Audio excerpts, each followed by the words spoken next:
welcome back to Surreal Beauty. We're back with another video. Super excited because I wanted to touch on poverty. Let's talk about poverty, releasing the poverty mindset, and how do we break the chains of that bondage. And so I'm someone who's personally experienced poverty growing up, and I've met many people who've also experienced poverty. So it's something that is personal to me, and I love to share what I've gone through. And not just that, but how do we break through poverty? It's all in the mind. And so obviously, let's define poverty first. What is poverty? And it's basically a state of being inferior, not having enough money, food, clothing, or access to things that you need to basically take care of yourself, the basic needs and essentials for survival. And so when you grow up not having the basic things that you need for survival, it shapes and skews your mind negatively. It shapes it in such a way where you only think from a place of lack. You're constantly stuck and set in that survival mode.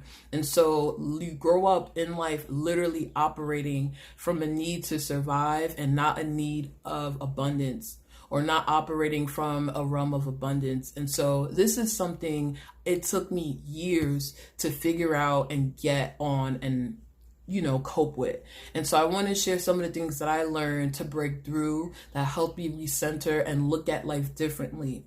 And so people who grow up in poverty, they're basically robbed of the opportunity to have access to good quality foods, good education systems, access to decent healthcare medical systems and things of that sort. You're subjected to violence, the environments, the atmosphere. It's not really the healthiest atmospheres to thrive upon because of poverty, because there's so much lack. Everyone's looking to just get over on the next person. And it's nothing personal, right? It's just we got to do what we have to survive. And so my thing and my message is wanting to help and spread the message of, okay, poverty is a real thing. It does exist, but how can we break out? How can we shape and reshift our mindset towards it? Because truth be told, when you grow up in an atmosphere such as poverty, it really changes how you look at life. It really skews your perspective. And so even so much so where, let's say you are no longer in poverty, mentally your mind may be stuck there. So I'll give a perfect example of myself because I feel as though these are personal real life experiences that I've encountered, and I've done the work to overcome and break through a lot of the mental chains and the bondage that's held me back. And what I've learned in my journey of self-love and self-discovery is that even once you are out of the environment that was once toxic, you are still caught up in the mental battle of it. So ever met someone who said, let's trying to lose weight. They've been working to lose weight. Let's say they've done something drastically like 100 pounds, right? They've lost the weight. Now, the thing about it is physically they may look great. Wow, you dropped the weight. But mentally, that person may be stuck in that fat person's mind. What do I mean by that? If you don't take the time to also work on the inside, your mental, even though the physical may be different, this environment, the society, the world around you has changed, the weight has dropped off. If you didn't do the work to also cleanse your mind and detox, you're still going to be stuck with that. And so, for example, myself personally, I've dealt with being homeless at a very young age. I dealt with poverty. Unfortunately, if I could go back in time and save myself, I would. It's been a learning experience. When you're young, you are at the stake of your parents and they're your caretakers. And so some of the healthiest decisions that should have been made weren't made, and consequently resulted into having to be sleeping in cars, sleeping on the floors, churches. It's definitely gotten rough and real. And so it was always in me to figure out, how do I get out of this place? This isn't my life. I'm not subjected to this for the rest of my life just because I grew up in this type of environment. And so I used my opportunity and my talents to get out of, that negative environment to give myself a chance. And so I always thank God for giving me the abilities and the talents and the gifts to do sports and a lot of many other things that I'm doing today. And so we all have those talents and gifts within us. We just have to find it. However, we may not be looking to find those gifts when we have to worry about surviving and living. And I totally understand that. So this message is to let you know that poverty is real. It is a real thing. But also it's that next step of what's going on in our mind. And so I remember being given the opportunity to leave and go to college, to go off and do sports. And I was living in, let's say, luxury. Everything was paid for. I got paid pretty well, wasn't really needing or lacking for anything. It was the perfect setup for anyone who's young in their 20s and they just want to live, go to school. It was great, going to school and doing sports and getting everything paid for. However, one of the biggest things that I realized when I look back, I'm like, wow, the mind is so powerful. While I was living in a state of luxury, my mind was still stuck in poverty.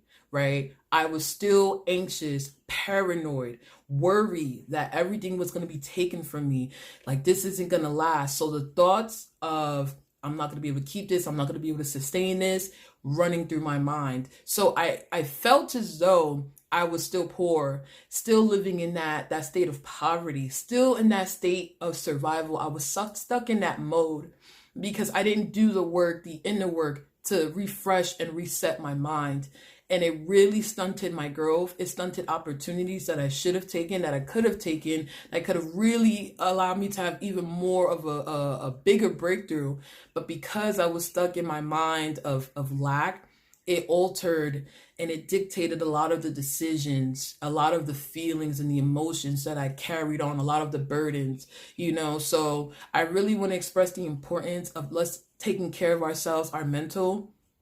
And just because you may not be in the environment or the place that you would ideally want to be in now, we can do the work so that we can get to those heights, because it's all about what we attract. It's all about the inner part of what's going on. It's all energy. So we attract what we are. So we take the time to really consume our minds, our souls, our bodies with what it really needs so that we can thrive. We can rise above any situation.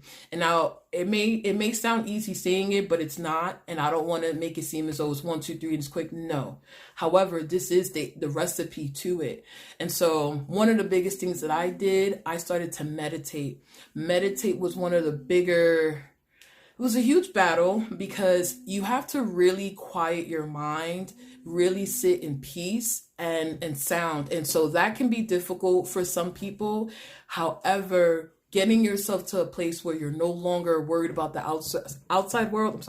Not worried about the outside world, focused on our inner world. What is the chitter chatter that's really just, let's say, keeping us stuck in our place? So meditation, taking the time to meditate, really allows you to get centered, because that's what we want to do. It's all about changing our mind, changing how we see things, how we view things. Meditation is a huge tool for that. And also journaling, writing things down so I could see it and being able to meditate on it. I was able to connect with my higher power, our divine creator, through meditating, talking to our divine creator, letting our creator know, how do I get out of this?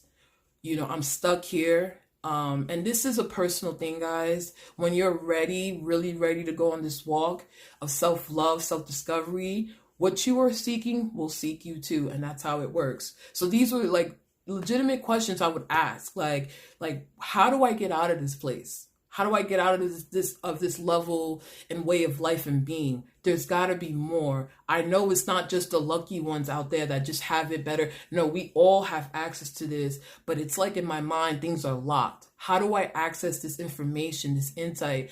And the more and more I started doing that type of work, delving in and focusing, a lot of answers were being revealed to me. A lot of the burden started to become released. And I will be lying if I said that, it took, a short amount of time for it to go away. To this day, there's still work that I'm doing. We are never done with the process. However, it does get better. I am not the person that I was 6 years ago. And I'm telling you right now, if I didn't take the time to do the work, I would still be stuck in that place. So it's a lot of commitment on our end. Of course, it sucks because some people, they don't ever have to experience poverty. There are some people, they will never know what it's like. Fortunate for them, right? But it is what it is. You know, I'm not here to compare or ask, why is this person going through it, or why. They have their own things and their own trials and tribulations that they have to go through. And this was just mine, and that's how I see it. We're not all getting out of this safe and clean. We all have to go through challenges and things of that sort. However, but with poverty, I would say working through the inner thoughts that are going through your mind, body, and soul, and really transcending above that. I talk about this actually in a couple ebooks that I have on my website, so definitely be sure to check it out. I put out a blog on releasing poverty from the mind. It's on my website. The link is below. Guys, I'm super excited to share this journey, to walk on this journey with you. Definitely be sure to share some comments and thoughts of your journey and, you know, how you're healing and walking in your self-discovery journey. But until next time, thank you.